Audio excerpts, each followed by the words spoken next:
கிருபை நிறைந்த நல்ல தகப்பனே, விடுதலையின் ஆண்டவராய் எங்கள் மத்தியிலே அசைவாடுகின்ற உங்களுடைய கிருபை இப்பொழுதும் எங்களை தாங்கி பலப்படுத்தி வழிநடத்த நாங்கள் கொண்டாடுகின்றோம். எங்களோடு கூட இடைப்படுகின்ற ஆண்டவர் அமர்ந்த மெல்லிய சத்தத்தின் மூலமாய் எங்களோடு கூட பேசுவீராக. ஆவியாத்மா சரீரம் யாவையும் உமக்கு அர்ப்பணிக்கின்றோம். இயேசு ஆண்டவரின் வழியாய் மனத்தாழ்மையோடு வேண்டிக் கொள்கிறோம் பிதாவே. ஆமென். கிறிஸ்து இயேசுவுக்குள் அன்பார்ந்த இறை மக்களே, விடுதலையின் நாயகனாம் இயேசு கிறிஸ்துவின் ஈடேற்ற திருப்பெயரிலே உங்கள் அனைவரையும் இந்த காலை நேரத்தில் அன்போடு கூட வாழ்த்துகிறேன். ஏற்கனவே குறிப்பிட்டதைப் போல இந்த ஞாயிற்றுக்கிழமை நாம் சார்ந்திருக்கக்கூடிய தென்னிந்திய திருச்சபையிலே தலித் ஆதிவாசி சிறப்பு ஞாயிற்றுக்கிழமை ஆசிரியப்படி மேற்கொள்ள நாம் அடைக்கப்பட்டிருக்கின்றோம். அந்த அழைப்பின் அடிப்படையிலே அதற்குரிய திருமறை பகுதிகளை நாம் படிக்க கேட்டிருக்கின்றோம்.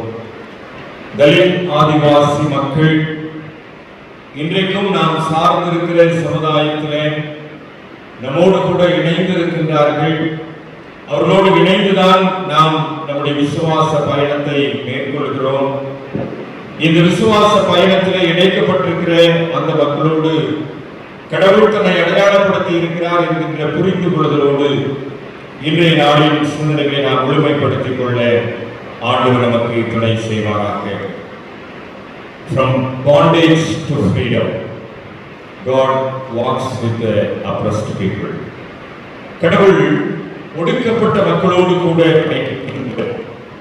கட்டிலிருந்து விடுதலை கொடுக்கின்றது கடவுளுடைய செயலாக இருந்தாலும், ஒடுக்கப்பட்ட மக்களோடு, கைவிடப்பட்ட மக்களோடு, விளிம்பு நிலைமையிலே வாழ்ந்து கொண்டிருக்கிற மக்களோடு பயணிக்கின்றவர் என்கின்ற புரிந்து கொள்வதுதான் இன்றைக்கு நாம் படிக்க கேட்ட திருமறை பகுதிகளிலிருந்து நமக்கு கிடைக்கப்பட்டிருக்கிறதான ஒரு ஆழ்ந்த சத்தியம். சுற்றுச்சூழல் ஞாயிற்றுக்கிழமை நாம் ஆசிரித்த போது நாம் கரங்களில் வைத்திருக்கின்ற திருமறையை பற்றி ஒரு உருவகத்தை சொன்னேன். எத்தனை பேர் உங்களுடைய நினைவில் இருக்கிறது எனக்கு தெரியல. நாம் கரங்களில் வைத்திருக்கின்ற திருமறைக்கு ஒரு உருவகத்தை குறிப்பிட்டேன். அன்றைக்கு வேண்டிய ஆகாரம் அன்றைக்கு எங்களுக்கு தாரம், அதுக்கு அடுத்த நாள் வேற ஆகாரம். அதனால அன்னைக்கு இருக்கிற ஆகாரத்தை அன்னைக்கே நாங்கள் மறந்துடுவோம். அப்படின்னு சுற்றுச்சூழல் ஞாயிற்றுக்கிழமை எங்க நடந்துச்சு. ஒரு நாள் வெளியில் போய் மரம்லாம் நட்டவங்க ஞாபகம் இருக்கா? இன்னைக்கு என்ன பிரசங்கம் பண்ணேன்? நாம் கடமையை வைத்திருக்கின்ற திருமறைக்கு ஒரு உருவகத்தை சொன்னேன். தோட்டத்தில் தொடங்கி தோட்டத்தில் முடிகின்ற திருமறை என்று சொல்லி, ஏதேன் தோட்டத்திலே தொடங்கி வெளிப்படுத்துகிற விசேஷத்தில் 22ஆம் அதிகாரத்திலே பழிந்து நதியோரம் இருக்கின்ற நதியின் மூலமாக வருகின்ற ஒரு தோட்டத்திலே நிறைவு பெறுகின்ற ஒரு திருமறை என்று சொல்லி, இன்றைக்கு இந்த தலித் ஆதிவாசி சிறப்பு ஞாயிற்றுக்கிழமையிலே இந்த திருமறைக்கு நான் ஒரு உருவகத்தை உங்களுக்கு சொல்ல விரும்புகின்றேன். இது ஒரு விடுதலையின் நூல், The Book of Liberation. தொடக்க வரலாற்றிலிருந்து நிறைவு வரைக்கும் விடுதலையின் சிந்தனைகளை பொதிந்து வைத்திருக்கின்ற ஒரு நூல் தான் நாம் கடற்கரையில் வைத்திருக்கின்ற நம்முடைய திருமுறை. இந்த திருமுறையிலே விடுதலையை குறித்ததான சிந்தனைகள் ஆதியாகமத்திலிருந்து, ஏதேன் தோட்டத்திலிருந்து, வெளிப்படுத்துகிற விசேஷத்திலே நமக்கு என்று நித்திய ஜீவனை பெற்றுக் கொள்வதற்குரிய சூழ்நிலை வரைக்கும் நமக்கு முழுமை செய்யப்படுவதுதான் இந்த திருமறையுடைய தாற்பயம். ஆக இந்த திருமறையுடைய தாற்பயம் The Book of Liberation, இது ஒரு விடுதலையின் நூலாக அடையாளப்படுத்தப்பட்டு நம்முடைய கரங்களிலே இருக்கின்றது. அப்படியானால் நாம் இதை படிக்கின்ற போதெல்லாம், நாம் இதை திறக்கின்ற போதெல்லாம் ஒரு விடுதலையின் உணர்வை இதன் மூலமாய் நாம் பெற்றுக்கொள்ள முடியும் என்பதிலே சந்தேகமில்லை. ஒரு விடுதலையின் ஆசீர்வாதத்தை இந்த நூல் நமக்கு கொடுக்கிறது என்று சொன்னால் அது மிகையாகாது. ஆக நாம் சார்ந்திருக்கிற நம்முடைய திருமுறை விடுதலையை கொடுக்கின்ற ஒரு திருமுறை, அல்லது விடுதலையை அடையாளப்படுத்துகின்ற திருமுறை. அந்த திருமுறையின் மூலமாகத்தான் நம்முடைய பற்றுறுதி வாழ்வை அனுதினமும் நாம் வளர்த்துக் கொண்டிருக்கின்றோம். இந்த தொடக்க வரலாற்றிலே நீங்கள் வாசித்து பார்த்துக் கொண்டிருக்கின்ற போதெல்லாம் இந்த விடுதலையின் கண்ணோட்டத்தோடு நீங்கள் பார்க்க தொடங்குவீர்கள் என்று சொன்னால், அன்றைக்கு 1000 ஆண்டுகளுக்கு முன்பதாக விடுதலையை கொடுத்த ஆண்டவர் இன்றைக்கும் இதை படிக்கின்ற போது, இதை தியானிக்கின்ற போதும், நேற்றும் இன்றும் என்றும் மாறாத ஆண்டவர் நமக்கு அதே விடுதலையை கொடுப்பார் என்பதிலே சந்தேகமில்லை. இந்த திருமறையினுடைய ஆழமான செயல்பாடு கட்டுகளில் இருந்தும் கட்டுப்பாடுகளில் இருந்தும் விடுதலை தருவதாக. கட்டுகள் நம்மை கட்டி வைத்திருக்கிறது, சில கட்டுப்பாடுகள் நம்மை இணைத்து வைத்திருக்கிறது.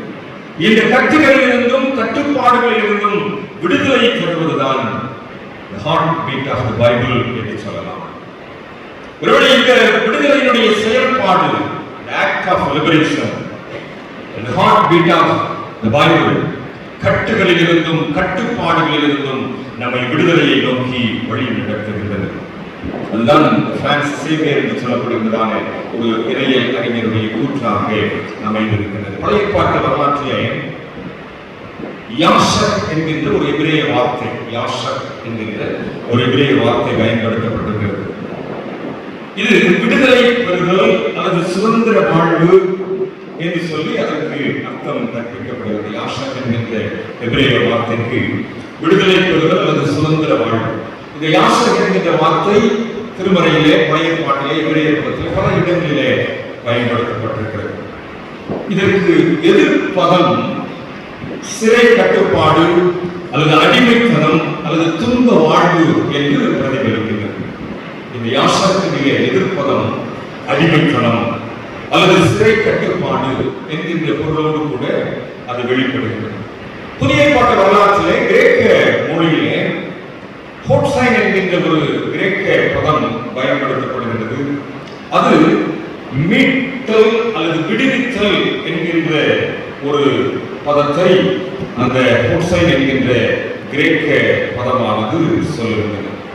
அது பழைய ஏற்பாட்டிலே எபிரேய பதத்திலும் சரி, புதிய ஏற்பாட்டிலே கிரேக்க மொழி நடையிலும் சரி, இந்த மீட்டெடுத்தல் அல்லது சுதந்திர வாழ்வு அல்லது விடுதலை வாழ்வு என்பது பல பரிமாணங்களிலே பிரதிபலிக்கின்றதை நாம் புரிந்து கொள்ள முடிகிறது. அப்படியானால் நாம் நம்புகின்ற கடவுள் அல்லது இந்த திருமுறையின் ஆண்டவர் God of oppressed people என்கின்ற புரிந்து கொள்ளுதலோடு யாரெல்லாம் கட்டப்பட்டவர்களாய் இருக்கிறார்களோ அவர்களுடைய கடவுளாய், அவர்களுடைய ஆண்டவராய் இந்த ஆண்டவர் பழைய ஏற்பாட்டிலும் புதிய ஏற்பாட்டிலும் பரிணமிக்கின்றதை நாம் புரிந்து கொள்ள முடிகின்றது.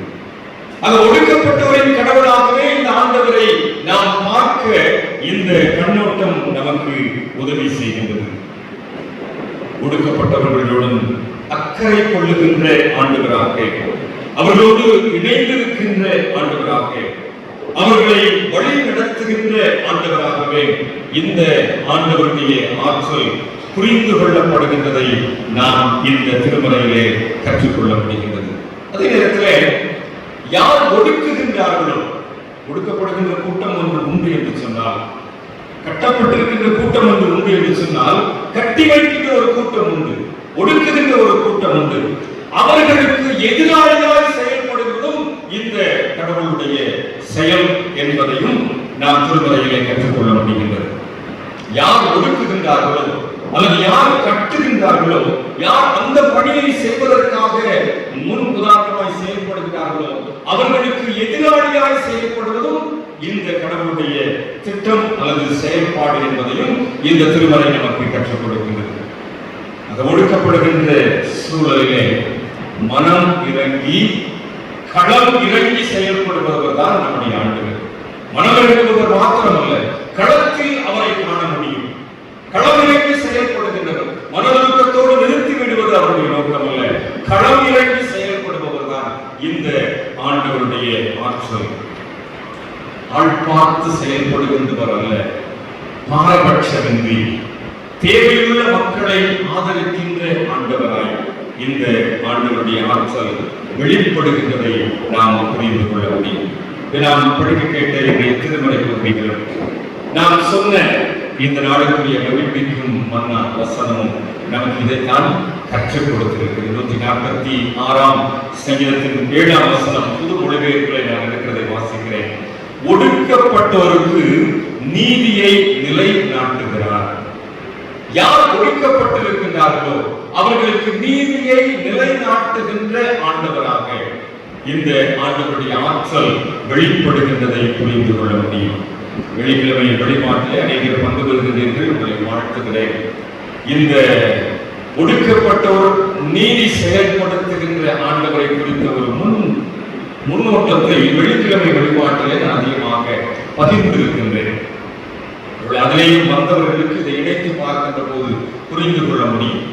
நீதியின் கடவுள், நீதியின் ஆண்டவராக தன்னை அடையாளப்படுத்தின கடவுள், எங்கே யார் ஒடுக்கப்படுகின்றார்களோ, யார் கைவிடப்பட்ட நிலைமையில் இருக்கின்றார்களோ, யார் வேதனையோடு இருக்கிறார்களோ அவர்களோடு தன்னை அடையாளப்படுத்துகின்ற நீதியின் கடவுள். அதைத்தான் சங்கீதக்காரர் சொல்கிறார், ஒடுக்கப்பட்டவருக்கு நீதியை நிலைநாட்டுகின்ற ஆண்டவராக.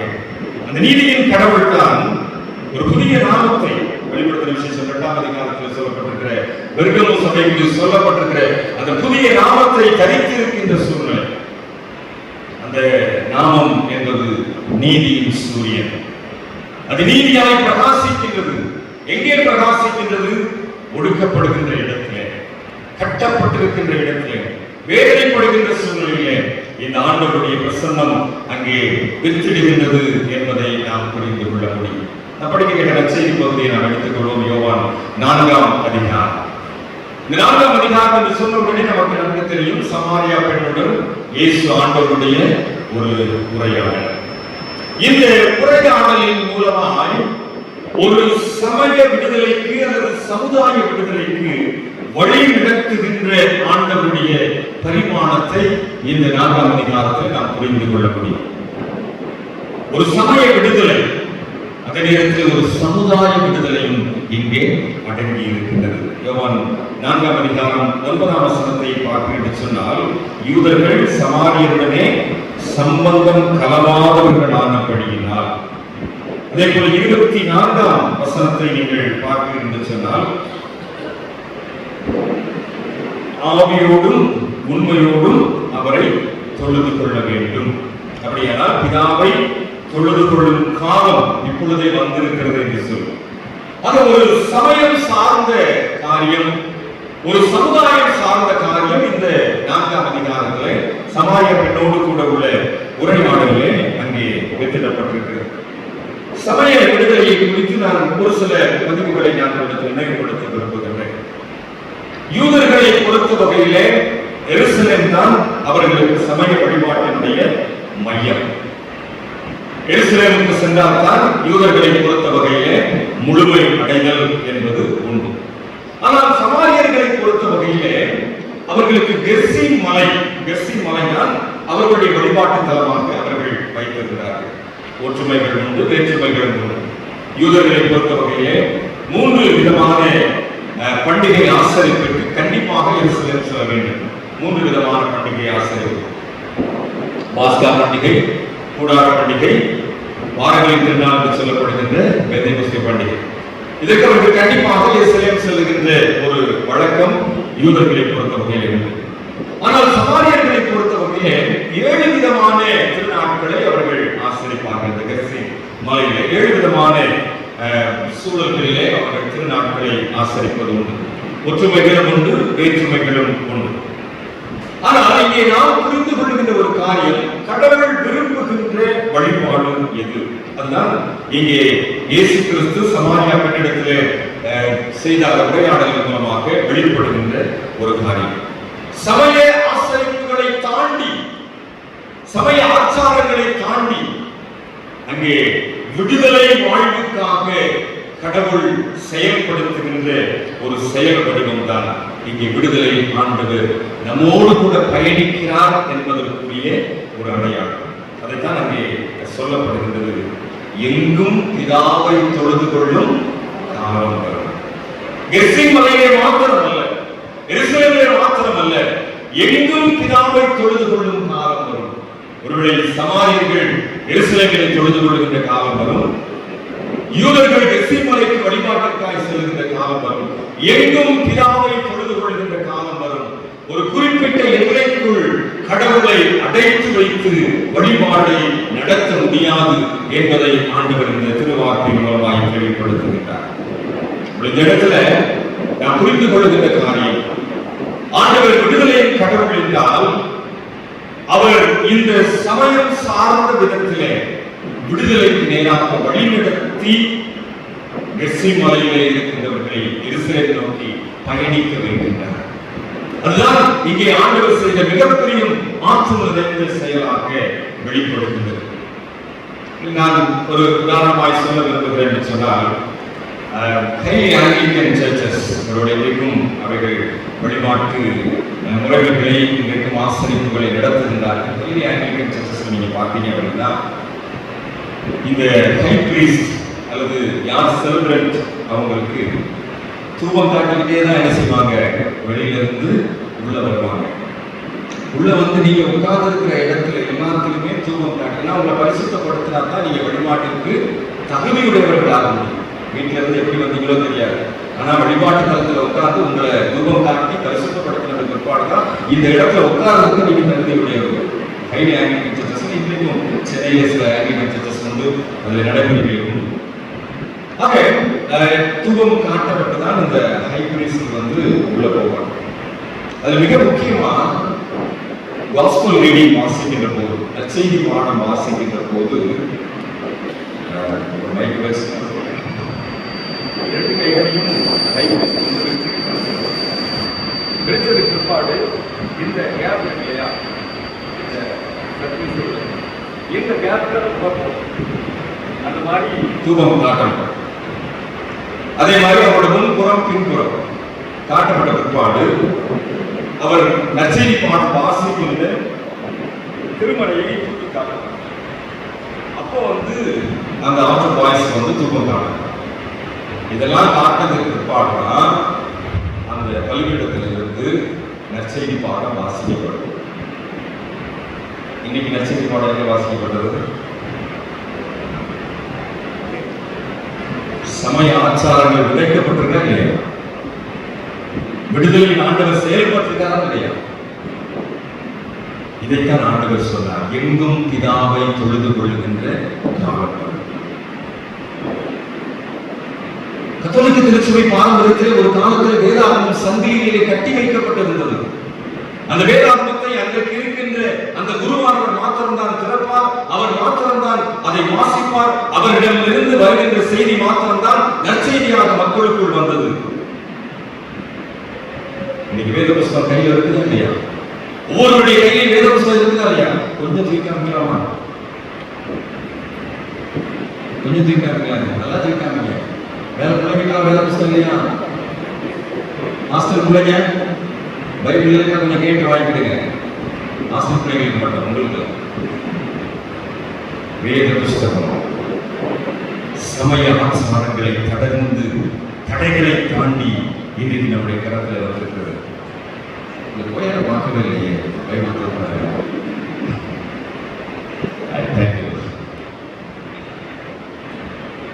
சமயத்தை கடந்து செயல்படுகின்ற ஆண்டவர், அந்த ஆர்த்தடாக்ஸ் அந்த ஆற்றலை தாண்டி செயல்படுகின்ற ஆண்டவர், அவர்தான் விடுதலையின் ஆண்டவர், அவர்தான் இன்றைக்கு நம்மோடு கூட பயணிக்கின்றவர். அப்படின்னா இன்னைக்கு நீங்கள் நாம் காஸ்பல் வாசிக்க முடியாது, இன்னைக்கு நீங்கள் நாம் காஸ்பல் எல்லாருக்கும் தெரிந்து கொள்ள முடியாது, இன்னைக்கு நற்செய்தி என்பது என்ன என்பது நமக்கு புரியாது.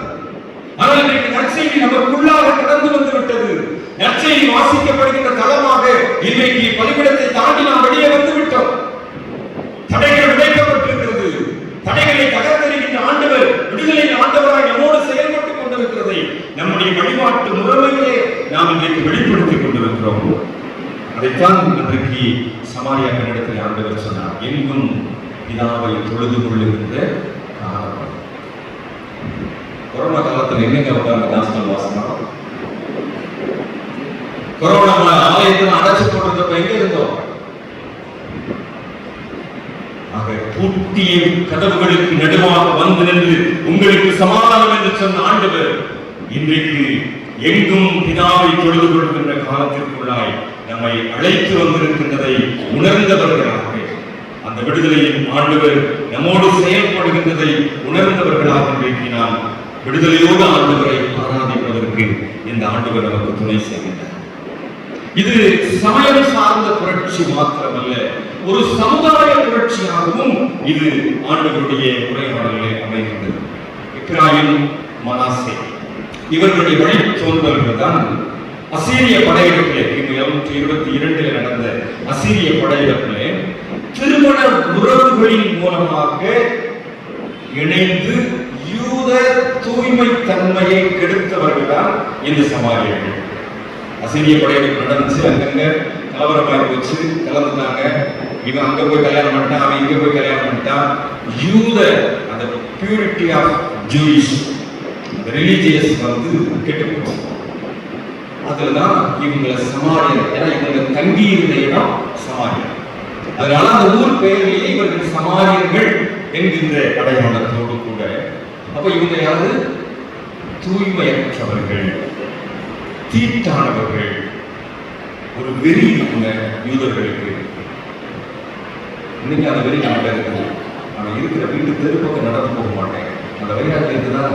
அந்த மாதிரி தான் இந்த யூதர்கள் சமாரியா இருக்கிற வீட்டு பக்கம் போகக்கூடாதுன்னு சொல்லி மிகவும் சுலபமாக கடந்து செல்லுகின்ற வழியை பின்னாடி இருக்கிற இஸ்ரேல் காலத்தில், அதாவது இயேசுவின் காலத்தில் மேப் நீங்க பார்த்தீங்கன்னா தெரியும். பக்கத்தில் நடந்து போற இடத்த ஊர் சுற்றி நடந்து போவாங்க. வைராக்கியம். சமாரியா வீட்டு வழியா போயிடக்கூடாது, சமாரியா இருக்கிற திருவழியா போயிடக்கூடாது, சமாரியா குடியிருக்கிற பகுதிக்குள்ள போயிடக்கூடாது, நான் தீட்டு கொண்டு போயிருந்தேன். யூத வைராக்கியம், யூதனிடத்தில் இருந்த அந்த ஒரு முரட்டுத்தனமான சுபாவங்கள்.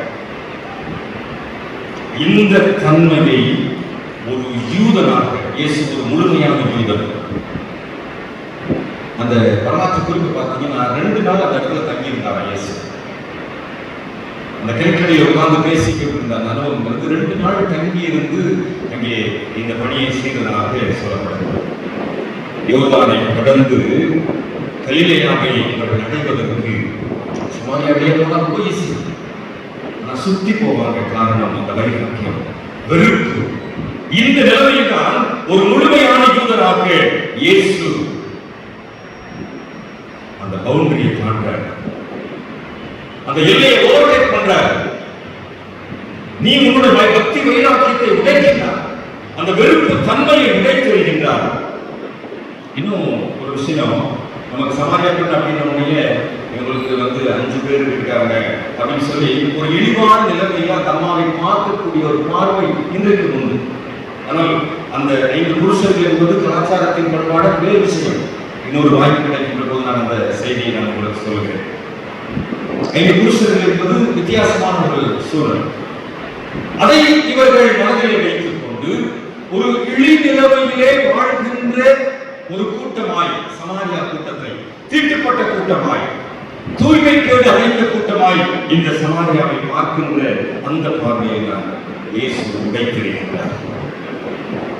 இயேசுவினுடைய அந்த ஆற்றல் அங்கே புகுந்து ஒரு புது வாழ்வை ஏற்படுத்துகின்றது. நீங்க அந்த பகுதியில் படிச்சு பார்க்கின்ற போது தெரியும். இவங்க செய்தியெல்லாம் கேட்டுட்டு ஊருக்குள்ள போய் என்ன செய்யறாங்க, எல்லாத்தையும் கூட்டு வராங்க. ஒரு மாற்றத்தை ஏற்படுத்தின இயேசு, ஒரு புதிய தன்மையை ஏற்படுத்தின ஆண்டவர், சமுதாயத்தின் இழிநிலைமையை உடைத்திருந்த ஆண்டவர், அதற்கு இந்த விடுதலையின் ஆண்டவர். இந்த சமாரியர்கள் காலம் காலமாய் மலக்குகளோடு கூட வாழ்ந்த அந்த நிலைமையில், ஏன்னா இப்ப எருசலேமுக்கு போய் ஆண்டவரை தொழுது கொள்ள முடியாது. எருசலேமுக்கு போனா எருசலேமே திருப்பி போயிடும். அப்படிப்பட்ட நிலைமையே இவர்களை எருசலேமை நோக்கி வழிநடத்திய அந்த ஆண்டவர் தான் விடுதலையின் கடவுளாய் இன்றைக்கும் நம் மத்தியிலே செயல்படுகிறார். அந்த ஆண்டவருடைய ஆற்றல் இன்றைக்கும் நம் மத்தியிலே இருக்கிறது என்பதை மறந்து போகக்கூடாது.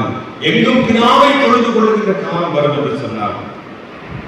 நாங்கள் யூதர்கள் சமாரியர்களுடைய சம்பந்தம் கலவாதவர்கள் ஆனப்படுகிறார் என்கின்ற கருத்தை மாற்றி அமைத்து சம்பந்தம் கலவாத பெண்ணிடத்திலே தாகத்திற்கு தா என்று சொல்லி ஜீவ தண்ணீரை தருகின்ற ஆண்டவர் கேட்டு பெற்றுக் கொள்கிறார். ஒரு சமுதாய புரட்சி மாத்திரமல்ல, ஒரு சமய புரட்சி மாத்திரமல்ல, ஒரு விடுதலையின் ஆண்டவராய் இந்த ஆண்டவர் எல்லைகளை தாண்டி செல்கிறதை நாம் இங்கே புரிந்து கொள்கிறோம். சில நேரத்துல நமக்கு ஒரு எல்லை வச்சிருவாங்க, நமக்கு ஒரு பவுண்டரியை வச்சிருவாங்க, நமக்கு ஒரு கோடு போட்டுருவாங்க. ஆனா பியாண்ட் தி லிமிட் அப்படிங்கிறது தான் ஆண்டவருடைய ஆற்றல். அதை மறந்து விடக்கூடாது. அந்த லிமிட்டை தாண்டி, பவுண்டரியை தாண்டி ஓவர்டேக் பண்ணி போவதுதான் ஆண்டவருடைய ஆற்றல் நிறைந்த செயல் என்பதை இந்த விடுதலையின் ஆண்டவருடைய மகிமையின் பிரசன்னத்திலே நாம் உணர்ந்து கொள்ள வேண்டும். இந்த கோடு போட்டதோட, இந்த பவுண்டரி வச்சதோட, அந்த எல்லை வச்சதோட நமக்கு என்ன ஆகி போகுதுன்னா, இவ்வளவுதான் உனக்கு சக்தி, இவ்வளவுதான் உனக்கு திறமை, இவ்வளவுதான் உன்னுடைய தாளந்து என்று சொல்லி எங்கெங்கே நாம் வீழ்த்தி விடப்படுகின்றோமோ, எங்கே நாம் மடங்கடிக்கப்படுகின்றோமோ, எங்கே நாம் அமிழ்த்தப்படுகின்றோமோ, அதை தாண்டி செயல்படுவதற்கு, எல்லைகளை தாண்டி நம்மை அழைத்து செல்வதற்கு இந்த விடுதலையின் ஆண்டவர் ஆயத்தம் உள்ளவராக இருக்கிறார் என்பதை நாம் புரிந்து கொள்ள வேண்டும். இந்த ஆண்டவருடைய ஆற்றல் இன்றைக்கும் மாறாததாய் நம் மத்தியிலே செயல்படுகின்றதை உணர்ந்தவர்களாய் நாம் நம்முடைய வாழ்வை மறு அர்ப்பணம் செய்ய ஆண்டவர் நம்மை அழைக்கின்றார். அப்படி கேட்ட பிலோமோன் 2வது திருமலை பகுதியிலே ஒரு பகுதியை மாத்திரம் நான் சுட்டி காட்டுகிறேன் செய்ய விரும்புகின்றேன். பிலோமோனுக்கு சொல்லப்பட்டதான ஒரு காரியத்தை உங்களிடத்திலே நினைவுபடுத்துகின்றேன். இந்த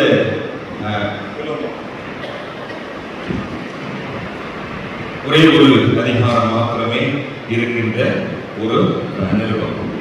இந்த நிருபத்திலே பிலோமோனுக்கு ஒரு காரியம் பவுலப்போஸ்தலனால் சொல்லப்படுகின்றது. இந்த பிலோமோன் யார் அப்படின்னா, தன்னுடைய வீட்டிலேயே ஒரு ஏர்லி சர்ச், ஒரு இண்டிபெண்டன்ட் சர்ச் மாதிரி வைத்து ஊழியம் செய்து கொண்டிருந்தவர் தான் பிலோமோன். இந்த பிலோமோன் இவரிடத்திலே ஒனேசிமு என்கின்ற ஒரு அடிமை சிக்கியிருக்கிறார். இந்த ஒரு அதிகாரத்துடைய வரலாற்று சுருக்கத்தை மாற்ற நான் சொல்கிறேன். இந்த அடிமை பிலோமோனிடத்திலே இருக்கின்றார். பொதுவாக அடிமைகளுடைய சூழ்நிலை என்பது அவங்களுக்கு விதிக்கப்பட்ட அந்த விதிமுறையை தாண்ட முடியாது. நான் முதல்ல சொன்னேன் இல்லையா, அவங்களுக்குன்னு ஒரு பவுண்டரி உண்டு, அவங்களுக்குன்னு ஒரு கோடு உண்டு, அவங்களுக்குன்னு ஒரு எல்லை உண்டு. அதை அவங்க தாண்டவே முடியாது, அதை தாண்டவும் கூடாது. அதான் அடிமைத்தனம். எகிப்தின் அடிமைத்தனத்தில் இருந்த இஸ்ரேல் மக்களுக்கு தாது பொருட்கள் கொடுக்கப்படலை, ஆனா அவங்க விளைபொருட்களை கொடுக்கணும். அப்படிதான் அவங்களுக்கு கொடுக்கப்பட்ட அடிமைத்தனத்தின் முகம். இதுதான் அடிமைத்தனத்தின் முகம். அதாவது எந்த விதத்திலேயும் உனக்கு உதவி செய்ய மாட்டோம், ஆனா நீ எனக்கு இந்த வேலையெல்லாம் செய்யணும். இந்த ஒனேசிமு என்ற அடிமைக்கும் பிலோமோன் என்ற முதலாளிக்கும் இடைப்பட்ட உறவிலே எங்க பிரச்சனை ஏற்படுச்சுன்னு தெரியல. ஒனேசிமு என்ன ஆயிட்டாரு, ஓடி போயிட்டார், தப்பிச்சு போயிட்டார். இது தப்பித்து போனவர்கள் திரும்பி கண்டுபிடிக்கப்பட்டு விட்டால் அவங்களுக்கு தண்டனை என்ன தெரியுமா? அவங்க மறுபடியும் ஓடாமல் இருக்கிறதுக்கு காலில் சங்கிலியை போட்டு கட்டிடுவாங்க. அடிமையுடைய காலில் 2 காலையும் சங்கிலி போட்டு பிணைச்சிருவாங்க. அவங்க ஓட முடியாது, நடக்கலாம். வேலை செய்யும் போது சவுக்கு எடுத்து அடிச்சுக்கிட்டே இருப்பாங்க. நீ ஓடி போனவங்க தானே, நீ என்னை விட்டு ஓடி போனவங்க தானே, வேலை செய்யும் அப்படின்னு சொல்லி சவுக்கு எடுத்து அடிச்சுக்கிட்டே இருப்பாங்க. அது அப்படிப்பட்ட நிலைமையில இந்த ஒனேசிமு மறுபடியும் பிலோமோன்கிட்ட வந்தா காலில் கட்டிடுவாங்க, அடி கொடுக்கும், இன்னும் நிறைய டார்ச்சர் இருக்குது. அடிச்சுக்கிட்டே இருப்பாங்க. அன்னைக்கு முழுசு சாப்பாடு கிடையாது. ஒரு நாள் சாப்பாடு இல்லைன்னு சொல்லுவாங்க, திடீர்னு அதை 2 நாள் 3 நாளா எக்ஸ்டெண்ட் பண்ணிடுவாங்க. இதுதான் அடிமையுடைய வாழ்வு. அதுவும் இந்த ஓடி போயிட்டு திரும்புற பாருங்க, அந்த அடிமையோட வாழ்க்கை ரொம்ப பரிதாபமா இருக்கும். இப்போ ஒனேசிமு ஓடி போயிட்டாரு, திரும்பி வந்தா இதான் நிலைமை. இவர் எங்க போயிட்டாரு? பவுலுக்கு போய் தஞ்சம் அடைஞ்சிட்டார். பவுலப்போஸ்தலன் போய் இந்த ஒனேசிமு போய் அடைக்கலம் கொண்டு விட்டார்.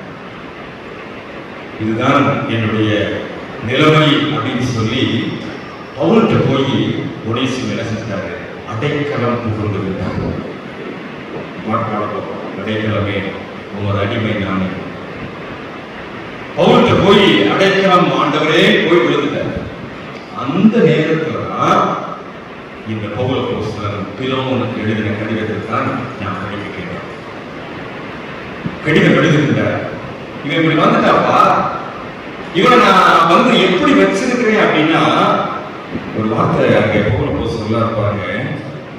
10ஆம் வசனம், கட்டப்பட்டிருக்கையில் நான் பெற்ற என் மகனாகிய ஒனேசிமுக்காக உம்மை மன்றாடுகிறேன். ஒரு அடிமைய மகன் ஸ்தானத்துல வைக்கிறார். என் மகனாகிய ஒனேசிமுக்காக, இந்த அடிமைக்காக அந்த முதலாளி இடத்துல கெஞ்சுறாரு. பவுலப்போஸ்தலன் கெஞ்சுறார், உம்மை மன்றாடுகிறேன். இந்த ஒனேசிமு என்ற அடிமைக்காக பிலோமோனாகிய உன்னிடத்திலே நான் மன்றாடுகிறேன். இவனை என் மகனை போல நான் வச்சிருக்கிறேன். இவன் அடிமை இல்லை, இவன் சுயாதீன புத்திரனாய் இவனை என்னுடைய மகனாக நான் இந்த இடத்துல வைத்திருக்கிறேன் என்று சொல்லி அவனுக்காக மன்றாடுகிறார். அதோடு கூட 13ஆம் வசனத்துல, அவனை என்னிடத்தில் வைத்துக் கொள்ள வேண்டும் என்று இருந்தேன், ஆனாலும் கட்டாயத்தினால மனப்பூர்வமாய் செய்யத்தக்கதாக உன்னுடைய சம்மதி இல்லாமல் ஒன்றும் செய்ய எனக்கு மனதில்லை. அவனை நீ ஏற்றுக்கொள்ளும், அவனை உன்னிடத்தில் அனுப்புகிறேன், ஏற்றுக்கொள்ளும் அப்படின்னு சொல்லிட்டு என்னெல்லாம் சொல்றாருன்னா, அந்த பகுதியை நீங்க வீட்டுல படிச்சு பாருங்க. மிகவும் தெளிவா சொல்றாரு. அவனுக்காக நான் என்ன செய்யறேன்? செலவு பண்றேன். அவனுக்காக நான் என்னுடைய பொருளாதாரத்தை கொடுக்கிறேன்.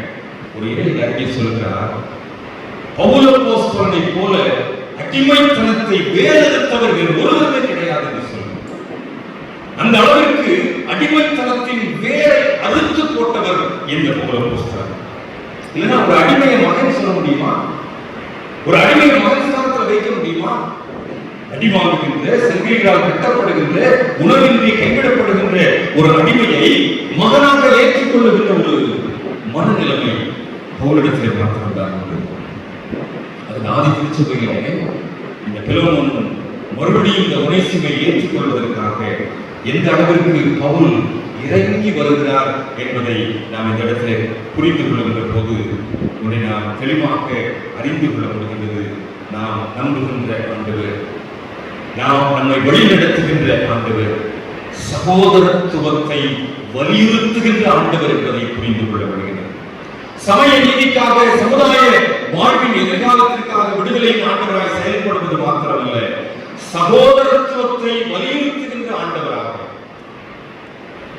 சகோதரன் அப்படின்னா அதை பிரித்து எழுதினீங்கன்னா சக கூட்டல் உதிரம். உதிரம் என்பது ரத்தம், என்னுடைய ரத்தம். சகோதரி என்பது சக கூட்டல் உதிரி, என்னுடைய ரத்தம்.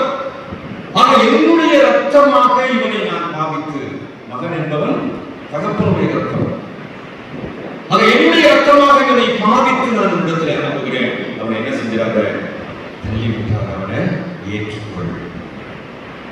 அதை நாம் நம்புகின்ற ஆண்டவர் ஒரு சகோதரத்தின் உறவை வலியுறுத்துகின்ற ஆண்டவராக, அல்லது சகோதர வாழ்வுக்கு வழிநடத்துகின்ற கடவுளாக இந்த கடவுளுடைய வழிகாட்டுதல் அங்கே அமைந்திருக்கிறது என்பதை நாம் இங்கே புரிந்து கொள்கின்றோம்.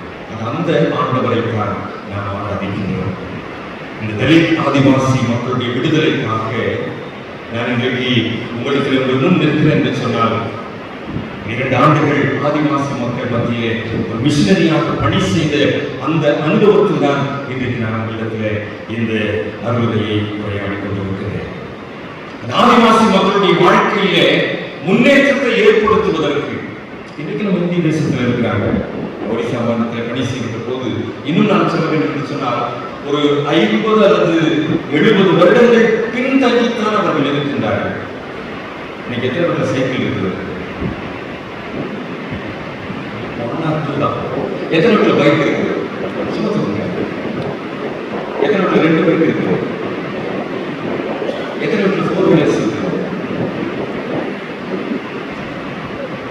இன்னும் சைக்கிள் வாங்க வழி இல்லாதவர்கள் அந்த ஆதிவாசி மக்கள்.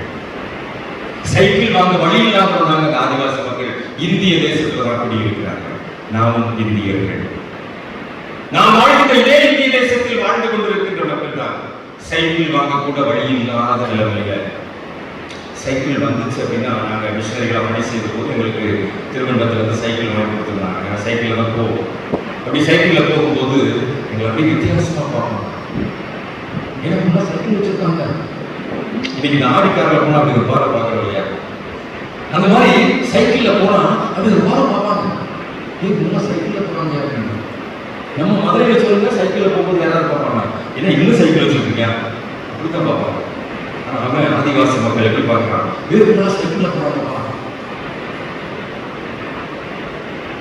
அந்த மக்களோடு கூட தன்னை அடையாளப்படுத்துகின்ற நிலைமையிலே, அந்த மக்களின் விடுதலை வாழ்வை பெற்றுக்கொள்ள வேண்டும் என்கிற நிலைமையிலே அவரிடத்தில் பணி செய்த ஒரு மிஷனரியாகத்தான் இன்றைக்கு நான் உங்கள் மத்தியில் உரையாடி கொண்டிருக்கிறேன். ஒருவேளை அந்த ஆண்டவர் இன்றைக்கு எனக்கு ஆடிக்கார வாங்கி கொடுக்கிறார் அப்படின்னா, அந்த ஆதிவாசியும் ஆடிக்காரில் போனாதான சமத்துவம் சகோதரத்துவம் இது என்றைக்கு நிறைவேறும். பவுல் அதற்காக மன்றாடினவர். பவுல் அதற்காக உயேசுவை அனுப்பும் போது பிலோமோனிடத்தில் மன்றாடினவர். அப்படிப்பட்ட ஒரு நிலைமையில் தான் ஆண்டவர் இன்றைக்கு நம்மை அழைக்கின்றார். அடிமைத்தனத்திலிருந்து வேறெடுத்த நிலைமையிலே ஒரு புதிய எதிர்காலத்தை கொடுக்கக்கூடியவராய் இன்றைக்கு நாம் நம்புகின்ற ஆண்டவர் நம்மோடு கூட இருக்கிறார். ஒரே ஒரு வசனத்தை மாத்திரம் நான் படித்து முடிக்கலாம். படிக்க கேட்ட உபாகமத்தின் புத்தகம் 26ஆம் அதிகாரத்தில் 5ஆம் வசனத்தை நீங்கள் பார்க்கிறீங்கன்னா, உபாகமம் 26:5 நீங்க பார்ப்பீங்க அப்படின்னா, என் தகப்பன் சீரியா தேசத்தானா இருந்தான். ஒரு வசனம், ஒரு வார்த்தை அங்க இருக்குது, பரதேசியாய் சஞ்சரித்து. உபாகமம் 26:5 பரதேசியாய் சஞ்சரித்து. அது இந்த பரதேசியான வாழ்வுதான் இன்றைக்கு தலித் மக்கள், ஆதிவாசி மக்களுடைய வாழ்க்கையிலே நிறைந்திருக்கிறது. இந்த மக்கள் இன்றைக்கும் பரதேசியாய்த்தான் வாழ்ந்து கொண்டிருக்கிறார்கள். நாம் வாழ்ந்து கொண்டிருக்கிற இதே இந்திய தேசத்தில் தான் பரதேசியாய் வாழ்ந்து கொண்டிருக்கின்ற கூட்டம், பரதேசியாய் சஞ்சரித்துக் கொண்டிருக்கின்றனர். ஆனால் அதே மக்களுக்கு அதே உபாகமம் 26ஆம் அதிகாரத்தில் 9ஆம் வசனத்தை பாருங்க, பாலும் தேனும் ஓடுகிற தேசமாகிய இந்த தேசத்தை எங்களுக்கு கொடுக்கிறார். அதே பரதேசிக்கு தான் என்ன கொடுக்கப்பட்டிருக்கிறது, பாலும் தேனும் ஓடுகிற கானான் தேசம். பரதேசி வெர்சஸ் பாலும் தேனும். கொஞ்சம் யோசித்து பாருங்க.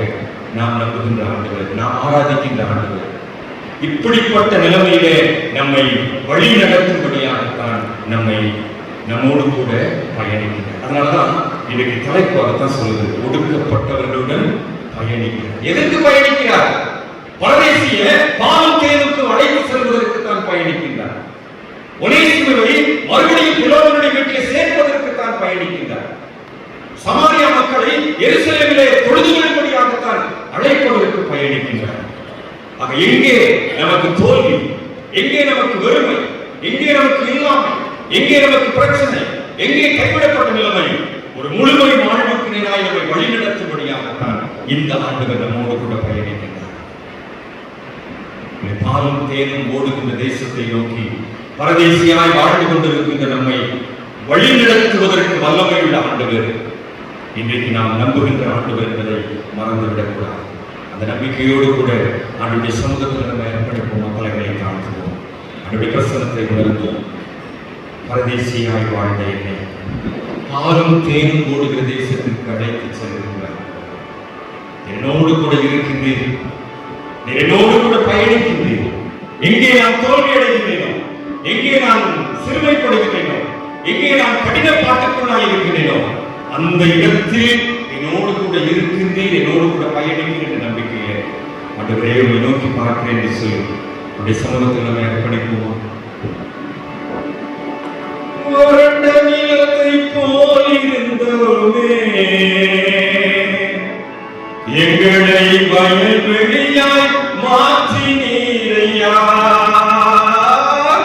வறண்ட நிலத்தை போல் இருந்தோமே, எங்களை வயல்வெளியாய் மாற்றினீரையா. எங்களை வயல்வெளியாய் மாற்றினீரையா. பாலைவனமாய் இருந்த எங்களை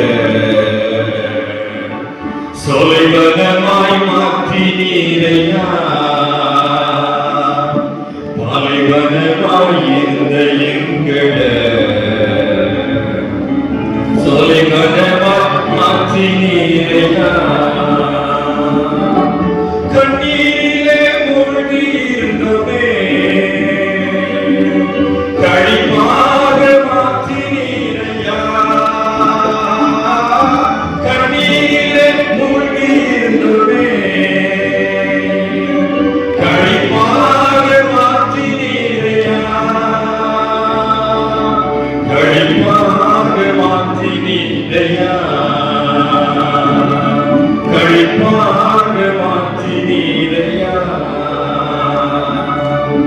மலைமரமாயிருந்த எங்களை சொலைமரமாய் மாற்றினீரையா. மலைமரமாயிருந்த எங்களை சொலைமரமாய் மாற்றினீரையா. சேர்த்து சொல்லலாமா? மலைமரமாயிருந்த எங்களை சொலைமரமாய் மாற்றினீரையா. சேர்ந்து பாடுவோம். மலைமரமாயிருந்த எங்களை சொலைமரமாய் மாற்றினீரையா. பாலைவனமான ஒரு வாழ்க்கை, பரதேசியாய் சஞ்சரித்த ஒரு சூழ்நிலை, பாலும் தேனும் ஓடுகின்ற செழிப்பான இடத்திற்கு அழைத்து வந்தார்கள். இன்றைக்கும் மாணவராய் நம்மோடு கூட இருக்கிறோம். எந்த இடத்துல நாம வெட்கப்பட்டிருக்கிறோமோ, எந்த இடத்துல தோல்வி அடைஞ்சிருக்கிறோமோ, எந்த இடத்துல நம்ம கண்ணீரோடு கவலையோடு வாழ்ந்திருக்கிறோமோ, நம்மோடு கூட பயணிக்கின்ற ஆண்டவர் இன்றைக்கு நம்மோடு கூட இருக்கிறார் என்கின்ற நம்பிக்கையில ஆண்டவருடைய சமூகத்தில் நம்ம அர்ப்பணித்தவரை நோக்கி பார்ப்போம்.